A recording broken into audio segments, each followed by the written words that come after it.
ప్రభాస్ హీరోగా ప్రశాంత్ నీల్ డైరెక్షన్ లో వచ్చిన సినిమానే సలార్. ఇంకా ఈ సినిమా 2023 డిసెంబర్ లో రిలీజ్ అయింది. ఇంక ఈ సినిమా రిలీజ్ అయినప్పుడే సీక్వెల్ కూడా ఉంటుందని ప్రకటించారు మేకర్స్. అయితే ఈ సినిమా ఇప్పట్లో ఉండకపోవచ్చు అని ప్రచారం జరిగింది.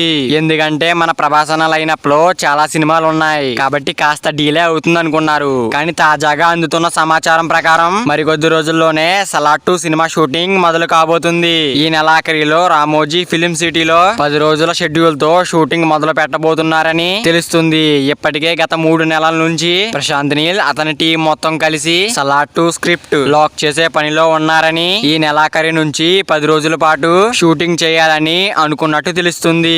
ఇంకా వచ్చే ఏడాది చివరి లోపు ఈ సినిమా రిలీజ్ చేసేందుకు ప్లాన్ చేస్తున్నారు. సలార్ ఫస్ట్ పార్ట్ ఎలాగో డిసెంబర్ లో వచ్చింది కాబట్టి ఇంకా సలార్ సెకండ్ పార్ట్ కూడా డిసెంబర్ 2025లో రిలీజ్ చేసేలా అవకాశాలు ఉన్నట్టు చెబుతున్నారు. మరి ప్రభాస్ అన్న సలార్ పార్ట్ 2 సినిమా ఎలాంటి రికార్డులు క్రియేట్ చేస్తుందో చూడాలి. మరి ప్రభాస్ అన్న సలార్ పార్ట్ 2 సినిమా కోసం ఎంతమంది వెయిటింగ్ చేస్తున్నారో కింద కామెంట్ చేయండి ఫ్రెండ్స్. మరి వీడియో అందరూ చేయాలంటే వీడియో క్లిక్ చేసుకుని అలాగే ఛానల్ ని సబ్స్క్రైబ్ చేసుకుని పక్కన బెల్ ఐకాన్ లో పెట్టుకోండి. Thank you for watching guys.